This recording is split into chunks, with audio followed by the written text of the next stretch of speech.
What's up, guys? In this video, I'm going to be covering the 5 biggest mistakes rookie amateur filmmakers make and how to avoid them. Now, you might already know some of this stuff, so yeah, you professionals out there, go ahead and skip over this video.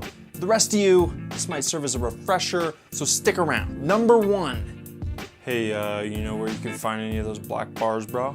If you're using the phrase black bars, a little education moment for you. It's called aspect ratio, okay? So you don't just place black bars over your footage.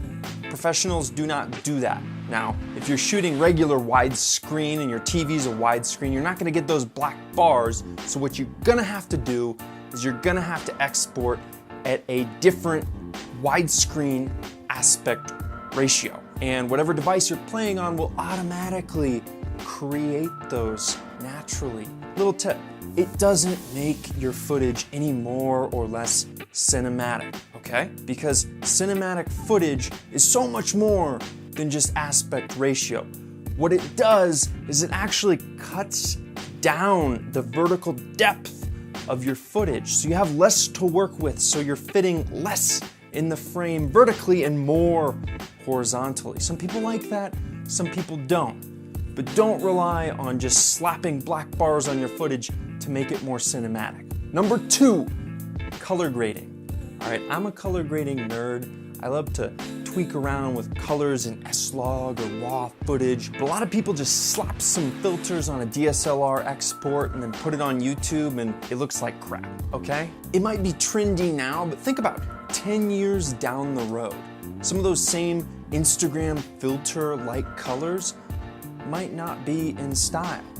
So if you want timeless, real cinematic footage, don't use color grading as a crutch, okay? Color grading should enhance what you already have. And if you're not color grading pro, don't worry about it.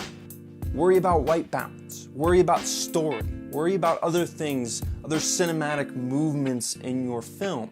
Number 3, audio. I've heard it said that audio is 51% of your film.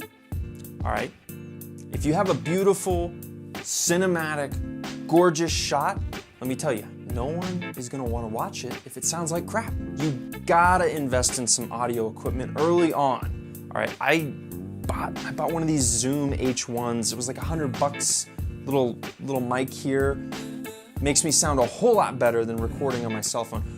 And by the way, if a cell phone's all you have and you just have your phone and you have a DSLR, turn on your phone, place it by the talent and get 2 sources of audio, because the more the better, all right? And I'm gonna make a side note here about some of those shotgun mics, like the Rhodes that just sit right on top of your camera and you can just plug right in for vlogging. That might work well for vlogging, but something to keep in mind is a lot of cameras automatically adjust their input levels. So make sure you're leveling any mic that's plugged into whatever source. If it's a camera, if it's an external recorder, make sure you are properly leveling your audio. And ideally, you have somebody who's working and who really knows what they're doing in post to edit that audio for you. Number 4, gear envy.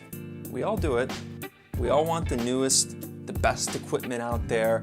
And I see you guys down in the comments sections fiercely arguing about frame rates and bit rates and S-Log and V-Log and all this stuff. And sure, it matters, okay? But don't get strung up, tied up in the details. Don't go too far into the weeds with what your gear can and cannot do. Obviously, you need something. At the very least, your phone, which is actually, I'm using my phone right now because I don't have my expensive gear with me all the time. There's a saying in the industry, don't use a $5 word when a 50-cent word will do. I think Mark Twain wrote that. And the same logic applies to equipment and gear, okay? A lot of professionals don't have time to worry about all the minute features of their gear and their equipment. Sure, you can nerd out about it, but when it comes down to a deadline and when it comes down to a budget and a client, the most important thing is getting it done. And you don't always have the money and you don't always have the time and the resources to invest in the gear that you might want. So don't let gear limit you. Instead, focus on story. And that brings me into my fifth and final mistake here, is not focusing on your story. A lot of young filmmakers, they think about the gear, they think about the cinematic shots, and they think about all these looks, and they get tied up in all these details that don't really matter. And they lose focus to what matters the most. And that is, what is the story you're trying to tell? If it's a client, what is the message they're trying to convey?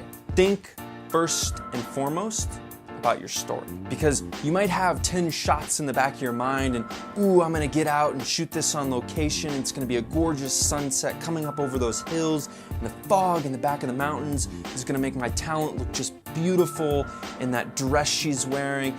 And then guess what? It rains, or it snows, or it's cut from the budget and you can't do it. You can still tell that same story, but you might not be able to shoot that same location or that same shot. Start with your story. Start with your message, and then let it go from there. Thanks guys for watching this video. If you have anything to add, let me know in the comments below. If you like this video, I might do some more like it, so be sure to subscribe. Hey, you got any black bars, bro?